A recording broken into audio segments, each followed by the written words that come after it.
बहुत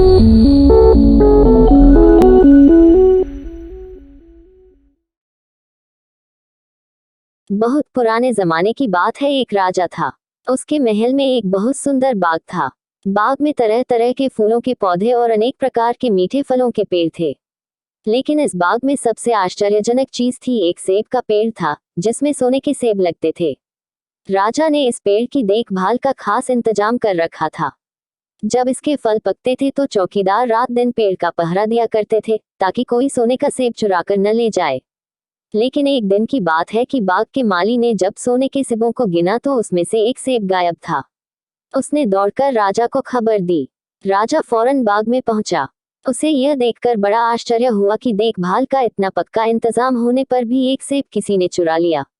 उसने ऐलान किया कि कोई सोने के सेब को चुराने वाले चोर का पता देगा, उसे इनाम दिया जाएगा। सबसे बड़े राजकुमार ने राजा से कहा कि रात में वह पहरा देगा और चोर को पकड़ने की कोशिश करेगा। राजा ने उसको इसकी इजाजत दे दी। बड़ा राजकुमार रात में पहरा देने लगा, लेकिन 2 घंटे बाद ही उसे नींद आ गई और वह सो गया।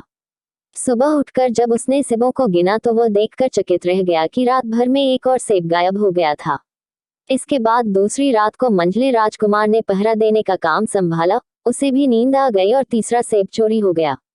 राजा बहुत चिंतित था। दरबारियों की भी समझ में नहीं आ रहा था कि क्या किया जाए। सब लोग उदास बैठे थे कि इतने में सबसे छोटा राजकुमार आया और उसने कहा कि आज की रात मैं पहरा दूंगा और चोर को पकड़ूंगा। राजा इस राजकुमार से खुश नहीं रहता था। वह उसे मूर्ख भी मानता था। उसने उसे डांटते हुए कहा, तुम क्या समझते हो, क्या तुम्हें इसमें सफलता मिलेगी? तुमसे बड़े और तुमसे ज्यादा समझदार दोनों राजकुमार इस काम में असफल हो चुके हैं। तुम जाओ अपना काम करो। लेकिन छोटा राजकुमार नहीं माना। उसने राजा से प्रार्थना की कि उसे एक मौका जरूर दिया जाए। अंत में राजा राजी हो गया। राजकुमार रात में पहरा देने लगा। उसने तय किया कि वह किसी भी हालत में नहीं सोएगा और चोर को जरूर पकड़ेगा। जब आधी रात हुई और 12 बजे का आखिरी घंटा बजा तो राजकुमार ने देखा कि एक सुंदर सोने की चिड़िया कहीं से उड़ती हुई आई और सेब के पेड़ पर बैठ गई। उसने देखते देखते सोने का एक सेब तोड़कर अपनी चोंच में पकड़ लिया। राजकुमार ने फौरन निशाना साधकर तीर चला दिया, लेकिन तीर चिड़िया को नहीं लगा और वह पंख फड़फड़ाकर उड़ गई। हाँ, इतना अवश्य हुआ कि उसका एक सुनहरा पंख टूटकर जमीन पर आ गिरा। दूसरे दिन सुबह राजकुमार ने राजा को सारी बात बता दी और वह सोने का पंख उनके सामने रख दिया। पंख इतना सुंदर और इतना कीमती था कि राजा उसे देखता ही रह गया। उसने कहा, अगर उस चिड़िया का एक पंख इतना सुंदर है तो वह पूरी चिड़िया कितनी सुंदर होगी। मैं चाहता हूँ कि उस चिड़िया को कोई पकड़ लाए। सबसे पहले बड़ा राजकुमार इस काम के लिए रवाना हुआ। चलते चलते वह एक जंगल में पहुंचा। वहां उसने एक लोमड़ी को एक पेड़ के नीचे आराम करते हुए देखा। राजकुमार ने मौका देखकर तीर अपने धनुष पर चढ़ा लिया। वह तीर छोड़ने ही जा रहा था कि लोमड़ी ने चिल्लाकर कहा, राजकुमार, मुझे मत मारो। मुझे पता है कि तुम सोने की चिड़िया की खोज में निकले हो। तुम मेरी राय मानो तो तुम्हारा काम जल्दी ही पूरा हो जाएगा। तुम इसी रास्ते से सीधे चले जाओ। शाम होने पर तुम एक गांव में पहुंचोगे। वहां तुम्हें आमने सामने 2 सराय मिलेंगी। एक सराय खूब सजी सजाए और सुंदर सी होगी, लेकिन तुम उसमें मत ठहरना। तुम उसके सामने वाली दूसरी सराय में ठहरना, जो बहुत मामूली और देखने में भी भद्दी सी होगी। ऐसा करने पर तुम्हारा काम आसानी से पूरा हो जाएगा। लोमड़ी का बात सुनकर राजकुमार को हंसी आ गई। उसने डांट कर कहा, भाग जा यहाँ से, मुझे तुम्हारी सलाह की जरूरत नहीं है। यह कहकर उसने तीर छोड़ दिया। लेकिन लोमड़ी बहुत चालाक थी। वह बचकर निकल भागी। राजकुमार आगे चलता गया। शाम को जब वह एक गांव में पहुंचा तो उसने देखा कि वहां सड़क के किनारे सचमुच 2 सराय थीं। उनमें से एक सराय खूब सजी सजाई थी और उसके अंदर से लोगों के नाचने गाने की आवाजें आ रही थी। दूसरी सराय भद्दी सी थी और वहां अंधेरा घिरा हुआ था। राजकुमार सजी सजाई सराय में ठहर गया। थोड़ी देर में वह भूल गया कि वह असल में सोने की चिड़िया की खोज में निकला था। उधर जब काफी समय बीत गया और बड़ा राजकुमार नहीं लौटा तो मंझला राजकुमार सोने की चिड़िया की खोज में चल पड़ा। वह भी उसी तरह चलते चलते जंगल में पहुंचा तो वही लोमड़ी उसे भी मिली। इस राजकुमार ने भी लोमड़ी की बात पर कोई ध्यान नहीं दिया। जब वह शाम को उस गांव में पहुंचा तो बड़े राजकुमार की तरह सजी सजाई सराय में ठहरा। वहां के नाच रंग में मस्त होकर वह भी अपना काम भूल गया। यहाँ तक कि उसे घर लौटने की भी सुध न रही। अंत में सबसे छोटे राजकुमार ने राजा से कहा कि मैं सोने की चिड़िया की खोज में जाऊंगा। राजा को विश्वास था कि जब उससे बड़े दोनों राजकुमार इस काम में सफल नहीं हुए तो इसे और भी सफलता नहीं मिलेगी। लेकिन उसके जिद करने पर राजा ने उसे इजाजत दे दी। छोटा राजकुमार तैयार होकर सोने की चिड़िया की खोज में निकला। जंगल में उसे भी लोमड़ी मिली। राजकुमार ने लोमड़ी की बात को ध्यान से सुना और लोमड़ी से कहा, ठीक है, तुम जैसे कह रही हो मैं वैसा ही करूंगा। अब तुम जाओ, मैं तुम्हें नहीं मारूंगा। इस पर लोमड़ी खुश होकर बोली, तुम सबसे अच्छे लड़के मालूम होते हो।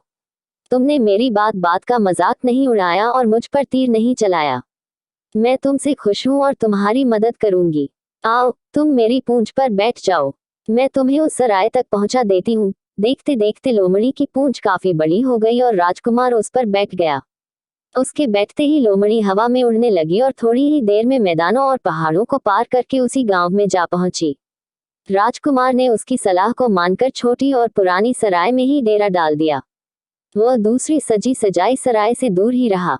दूसरे दिन सुबह उठकर जब वह आगे बढ़ा तो कुछ दूर चलने पर उसे वह लोमड़ी फिर से रास्ते में मिल गई। लोमड़ी ने उससे कहा, अब मैं तुम्हें बताती हूँ कि आगे तुम्हें क्या करना चाहिए।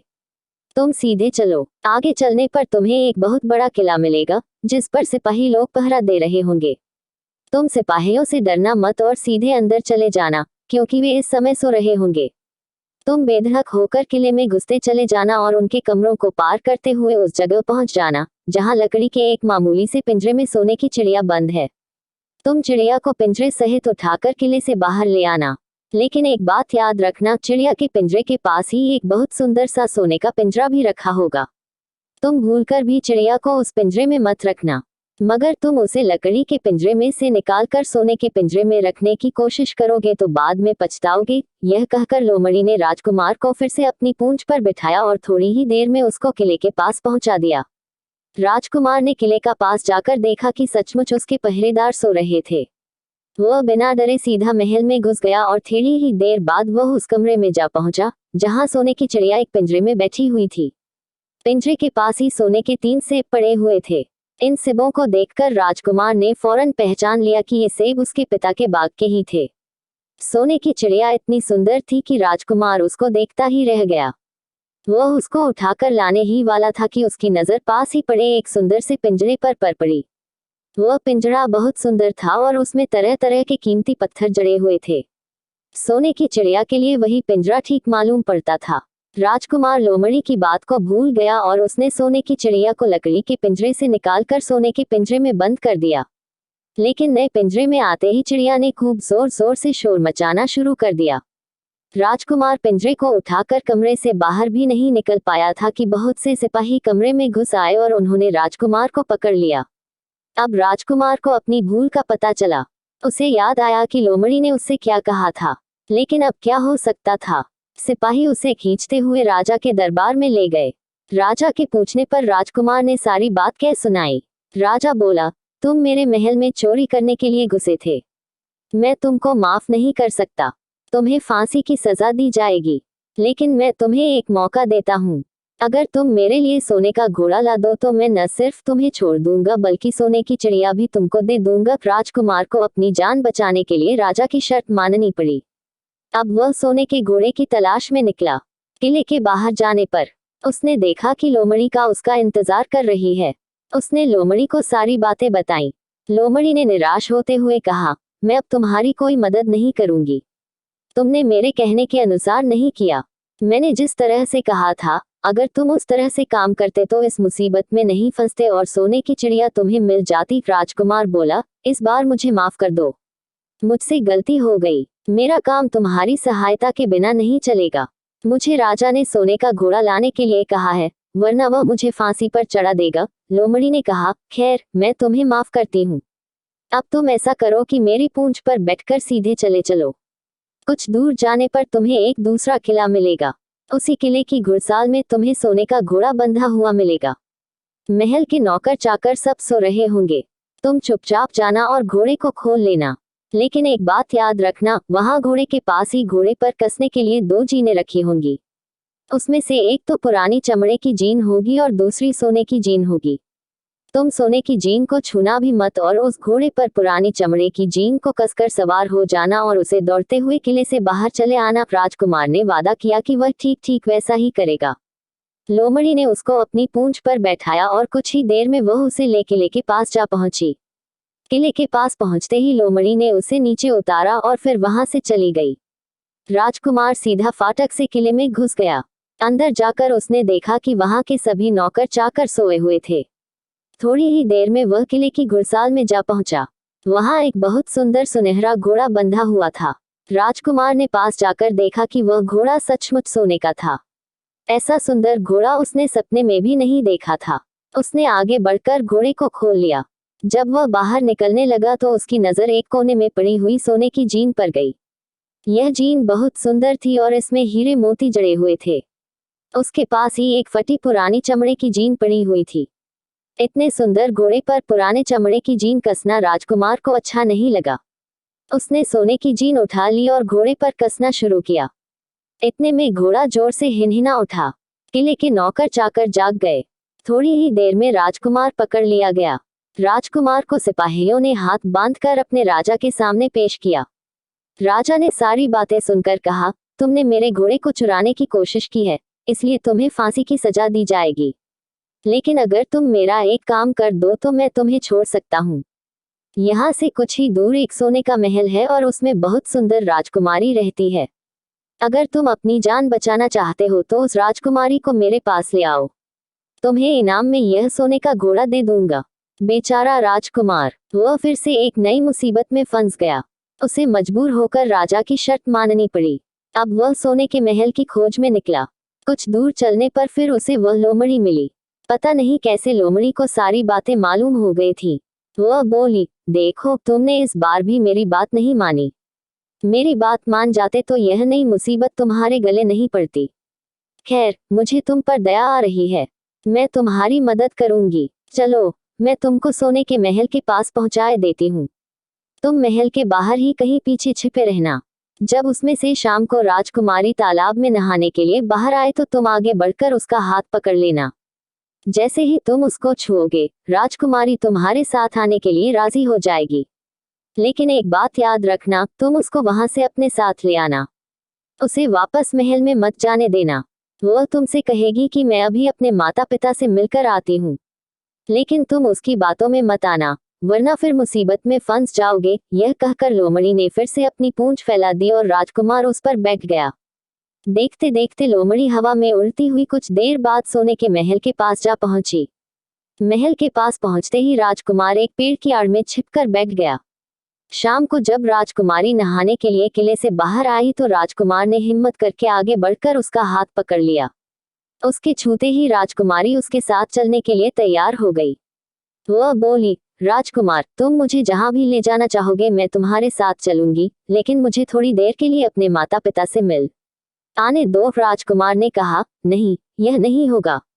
तुम्हें तुरंत मेरे साथ चलना पड़ेगा। लेकिन राजकुमारी रोने लगी।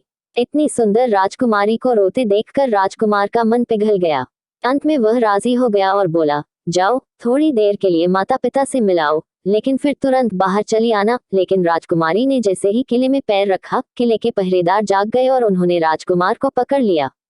राजकुमार बहुत पछताया, लेकिन अब क्या हो सकता था।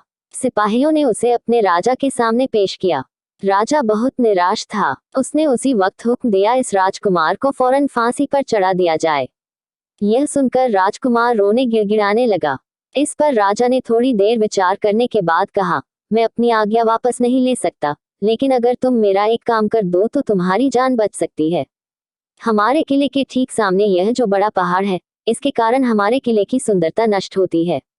अगर तुम 8 दिन में इस पहाड़ को खोदकर साफ कर दो तो हम तुम्हें क्षमा कर देंगे और राजकुमारी का विवाह तुम्हारे साथ कर देंगे। राजकुमार किले के बाहर आकर पहाड़ को देखने लगा। उसके हाथ में एक कुदाली थी। उसकी समझ में नहीं आ रहा था कि इतना बड़ा पहाड़ 8 दिन में वह कैसे खोद सकेगा। फिर भी उसे अपनी जान तो बचानी ही थी, इसलिए वह पहाड़ खोदने लगा। धीरे धीरे 7 दिन बीत गए। इतने दिन तक लगातार खोदने पर भी पहाड़ का सिर्फ एक कोना ही खोद सका। वह दुखी होकर बैठ गया। उसे अब अपने पर बहुत अधिक क्रोध आ रहा था। वह मन में कहने लगा कि अगर मैंने लोमड़ी की बात मान ली होती तो कितना अच्छा होता। लोमड़ी ने मुझको हर बार ठीक सलाह दी और मैं हर बार उसका कहना न मानकर नई से नई मुसीबत में फंस जाता हूँ। राजकुमार इस तरह सिर झुकाए बैठा था कि अचानक उसे अपने पैरों के पास लोमड़ी की पूंछ हिलती दिखाई दी। उसने नजर उठाकर देखा, सचमुच वही लोमड़ी खड़ी थी। लोमड़ी ने मुस्कुराते हुए कहा, क्यों, क्या हाल है? इस बार तो तुम्हारी मदद करने की मेरी जरा भी इच्छा नहीं थी, लेकिन मैं 7 दिन से तुमको पहाड़ खोदते हुए देख रही हूँ। मुझे दया आ गई और मैं तुम्हारी मदद के लिए चली आई। जाओ, तुम बहुत थक गए हो, सो जाओ, मैं थोड़ी ही देर में तुम्हारा काम पूरा कर दूंगी। इस बार राजकुमार ने तय कर लिया था कि अब वह लोमड़ी जिस तरह कहेगी वह उसी तरह करेगा। वह चुपचाप उठकर एक तरफ सोने चला गया। थोड़ी ही देर में उसे नींद आ गई। सुबह जब वह सोकर उठा तो उसे अपनी आंखों पर विश्वास नहीं हो रहा था। वहां कहीं भी पहाड़ का नाम नहीं था और महल का सुंदर दृश्य दिखाई दे रहा था। राजकुमार सीधा राजा के पास पहुंचा। राजा उसके काम पर बहुत खुश था। उसने तुरंत अपने वादे के अनुसार राजकुमारी के साथ उसका विवाह कर दिया। जब राजकुमार उस सुंदर राजकुमारी के साथ कुछ दूर चला तो उसे रास्ते में फिर वही लोमड़ी मिली। लोमड़ी बोली, बधाई हो राजकुमार। राजकुमारी के साथ तुम्हें देखकर मुझे बड़ी खुशी हो रही है, लेकिन अब तुम्हें सोने का घोड़ा और सोने की चिड़िया भी प्राप्त करनी चाहिए, क्योंकि वे दोनों चीजें तुम्हारे ही लायक हैं और तुम उन्हें आसानी से प्राप्त कर सकते हो। राजकुमार बोला, लेकिन भला मुझे सोने का घोड़ा और सोने की चिड़िया कैसे मिल सकती है? मैं तो इस राजकुमारी को भी उस राजा के लिए ले जा रहा हूँ। लोमड़ी ने कहा, नहीं, तुम ऐसा काम कभी मत करना। इस राजकुमारी के साथ तुम्हारा विवाह हुआ है और यह अब तुम्हारी ही है। अगर तुम मेरे कहने के अनुसार काम करो तो तुम्हें सोने का घोड़ा और सोने की चिड़िया भी मिल सकती है।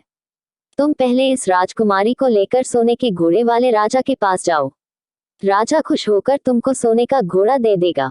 तुम घोड़े पर सवार हो जाना और सवार होकर सबसे विदा लेना।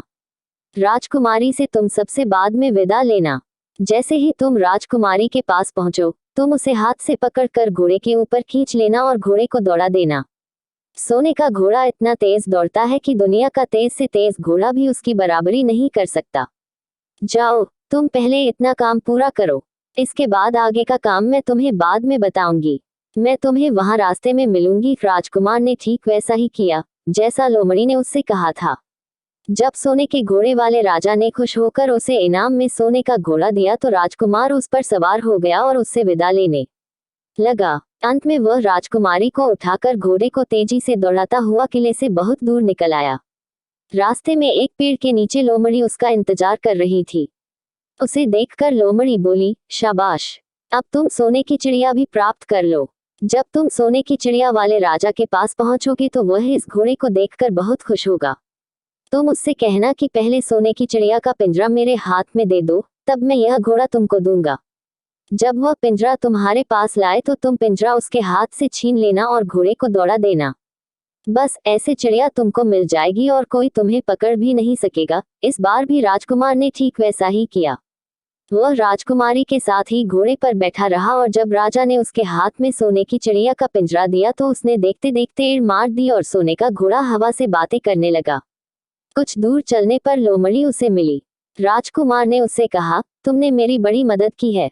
तुम्हारी वजह से मुझे न सिर्फ सोने की चिड़िया मिली, बल्कि सोने का घोड़ा और इतनी सुंदर राजकुमारी भी मिल गई। बताओ, मैं तुमको क्या इनाम दूं? मैं तुमको कुछ न कुछ जरूर देना चाहता हूँ। लोमड़ी ने कहा, अगर तुम खुश हो तो मेरा एक काम कर दो। तुम एक तीर चलाकर मुझे मार दो। इस समय तुम यही सबसे बड़ा काम मेरे लिए कर सकते हो। राजकुमार ने कहा, भला यह कैसे हो सकता है? तुमने मेरी इतनी मदद की और मैं बदले में तुम्हें मार दूं? मुझसे यह नहीं होगा। यह सुनकर लोमड़ी बड़ी दुखी हुई और बोली, अगर तुम मेरा यह काम नहीं कर सकते तो फिर ठीक है, जाओ। लेकिन मैं तुम्हारी भलाई के लिए ही कह रही हूँ कि तुम 2 बातें जरूर याद रखना। एक तो तुम किसी कुएं की दीवार पर मत बैठना और दूसरे तुम ऐसे लोगों के लिए धन मत खर्च करना जिन्हें फांसी मिलने वाली हो। राजकुमार बोला, भाई, तुम भी अजीब हो। तुम्हारी बातें मेरी समझ में ही नहीं आती। भला मैं कभी कुएं की दीवार पर क्यों बैठूंगा और ऐसे आदमियों पर धन क्यों खर्च करूंगा जिनको फांसी दी जाने वाली हो। लेकिन लोमड़ी ने उसकी बात का कोई जवाब नहीं दिया और अलविदा कहकर वहां से चली गई। राजकुमार सोने का घोड़ा दौड़ता हुआ आगे बढ़ा। राजकुमारी उसके साथ ही बैठी हुई थी और सोने की चिड़िया का पिंजरा उसके हाथ में था। कुछ ही देर में राजकुमार उस छोटे गांव में जा पहुंचा, जिसमें भी दोनों सराय थी। गांव के लोग और खास तौर से बच्चे उसको देखने के लिए बाहर निकल आए। सोने के घोड़े पर इतने सुंदर राजकुमार के साथ बैठी एक राजकुमारी को देखकर सभी लोग चकित थे। इतने में राजकुमार ने देखा कि गांव के बगीचे में एक जगह बहुत से लोग जमा हैं और कुछ शोर हो रहा है। राजकुमार के पूछने पर लोगों ने बताया कि वहां 2 आदमियों को फांसी देने की तैयारी हो रही है। राजकुमार उधर ही चल पड़ा। वहां पहुंचने पर उसने पहचान लिया कि जिन आदमियों को फांसी दी जाने वाली थी वे और कोई नहीं बल्कि उसके ही भाई थे। वे लोग तब से उसी सजी सजाई सराय में रह रहे थे और तरह तरह के बुरे काम करते थे। वे जुआ भी खेलते थे और जुए में बहुत सा धन हार चुके थे। उन्होंने लोगों से बहुत सा रुपया भी उधार लिया था। इन्हीं सब बातों से चिढ़कर अब गांव वाले उन्हें फांसी पर चढ़ाने जा रहे थे। राजकुमार भला यह कैसे होने देता। उसने लोगों से कहा कि मुझसे रुपया ले लो और इन लोगों को छोड़ दो। उसके बहुत कहने सुनने पर लोग राजी हो गए और उन्होंने उन दोनों आदमियों को रिहा कर दिया। राजकुमार अपने भाइयों को छुड़ाकर आगे चला। कुछ दूर चलने पर जंगल में उन्हें एक कुआं दिखाई दिया। इस पर राजकुमार के कुछ देर कुएं के पास आराम करते हैं। वहां ठंडा पानी पीने के बाद हम लोग आगे चलेंगे। राजकुमार राजी हो गया। अब तक वह यह भी भूल चुका था कि लोमड़ी ने विदा होते समय उससे क्या कहा था। वह घोड़े से उतरकर कुएं की दीवार पर बैठ गया और आराम करने लगा। उसके दोनों भाइयों ने मौका देखकर उसे कुएं में धकेल दिया। इसके बाद उन्होंने घोड़े पर राजकुमारी को डाला और सोने की चिड़िया का पिंजरा उठाया और वहां से चलते बने। कुछ ही देर में वे लोग अपने राज्य में लौट आए। घर लौटकर उन्होंने राजा से कहा, हम लोग सोने की चिड़िया को पकड़ आए हैं। इसी चिड़िया ने हमारे बाग में से सोने के सेब चुराए थे। इसके साथ ही हम एक यह सोने का घोड़ा और राजकुमारी भी लाए हैं। राजा बहुत खुश हुआ। सारे राज्य के लोग खुशियां मनाने लगे, लेकिन राजकुमारी खुश नहीं थी। वह बराबर रोती रहती थी। उसने खाना पीना छोड़ दिया। यही नहीं, घोड़े ने भी दाना पानी बंद कर दिया और सोने की चिड़िया भी उदास रहने लगी। राजा ने बहुत कोशिश की, लेकिन न तो वह राजकुमारी खुश हुई और न सोने के घोड़े और सोने की चिड़िया ने दाना खाना शुरू किया। उधर छोटा राजकुमार कुएं में गिर गया था, लेकिन वह मरा नहीं। कुआं बहुत गहरा था, लेकिन उसमें पानी बहुत थोड़ा था। वह कुएं में बैठा बैठा अपने भाग्य को कोसता रहा। अब उसे फिर उसी लोमड़ी की याद आई और वह पछताने लगा कि अगर मैंने उसका कहना मान लिया होता तो मैं मुसीबत में न फंसता। राजकुमार ने जैसे ही लोमड़ी को याद किया, लोमड़ी न मालूम कैसे कुएं के मुंह पर आ पहुंची और बोली, देखो राजकुमार, मैंने पहले ही तुम्हें समझाया था कि किसी कुएं की दीवार पर मत बैठना और ऐसे आदमियों की मदद मत करना जिन्हें फांसी दी जाने वाली हो, लेकिन तुम नहीं माने। खैर चलो, अब आखिरी बार मैं फिर तुम्हारी मदद किए देती हूँ। लो मेरी पूंछ पकड़कर कुएं से बाहर निकल जाओ। यह कहकर लोमड़ी ने अपनी पूंछ कुएं में लटका दी। देखते देखते पूंछ इतनी लंबी हो गई कि कुएं के पेंदे में पड़े राजकुमार के पास तक जा पहुंची। राजकुमार उसे पकड़कर कुएं से बाहर निकल आया। लोमड़ी ने उससे कहा, जाओ अब तुम अपने घर जाओ, लेकिन जरा होशियार रहना, तुम्हारे भाई तुम्हारी जान के दुश्मन हैं। वे लोग जरूर तुमको ढूंढ रहे होंगे। राजकुमार घर की ओर चल पड़ा। अपने राज में पहुंचने पर उसे एक भिखारी मिला। भिखारी को उसने अपने सुंदर कपड़े दान में दे दिए और उनके भद्दे पुराने कपड़े पहन लिए। इस तरह भेष बदलकर वह अपने किले में पहुंचा। वहां उसके पहुंचने पर एक बड़ी आश्चर्यजनक बात हुई। सोने का घोड़ा खुशी से हिनहिनाने लगा और दाना खाने लगा। सोने की चिड़िया भी अपने पिंजरे में खुशी से फुदकने लगी और गाना गाने लगी। राजकुमारी ने अपने आंसू पोंछ डाले और वह भी खुश दिखाई देने लगी। लेकिन राजा की समझ में कुछ नहीं आया। उसने राजकुमारी से इसका कारण पूछा तो वह बोली, मैंने तो पहले ही आपको सारी कहानी बता दी थी। आपके बड़े और मंझले राजकुमार ने छोटे राजकुमार के साथ धोखा किया है। इन्होंने आपको भी धोखा दिया है, लेकिन अब आपका छोटा राजकुमार यहाँ पर आ पहुंचा है, इसीलिए मुझे बहुत खुशी हो रही है। उसी के साथ मेरी शादी हुई है और मैं उसके साथ ही सुखी रह सकती हूँ। फिर उसने मैले कुचले कपड़े पहने एक आदमी की ओर इशारा करते हुए कहा, वह रहा आपका छोटा राजकुमार। राजा ने भी अपने छोटे लड़के को पहचान लिया। अब राजा ने अपने छोटे बेटे के बारे में अपने विचार बदल दिए। अब वह उसको बहुत समझदार और बहादुर मानने लगा और उससे बहुत अधिक प्यार करने लगा। उसने उसको राजगद्दी पर बिठाने का निश्चय किया। बड़े और मंझले राजकुमार ने अपने छोटे भाई को ही धोखा नहीं दिया था, बल्कि राजा को भी धोखा दिया था। इससे राजा उनसे बहुत नाराज था। उसने उन दोनों को अपने राज्य से निकलवा दिया। इसके बाद बड़ी धूमधाम के साथ राजकुमारी के साथ राजकुमार का विवाह हुआ और दोनों सुख से रहने लगे। लेकिन राजकुमार उस लोमड़ी को नहीं भूला था जिसने उसकी सहायता की थी। एक दिन समय निकालकर वह जंगल में उस लोमड़ी की खोज में निकला। बहुत ढूंढने के बाद एक पेड़ के खोखले भाग में उसने उस लोमड़ी को चुपचाप बैठे हुए देखा।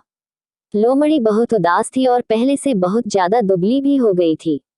राजकुमार को देखते ही लोमड़ी ने उसे पहचान लिया और कहा, आह, कहो राजकुमार, आज इधर कैसे भूल पड़े। राजकुमार ने कहा, मैं आज तुम्हें ही ढूंढने के लिए आया हूँ।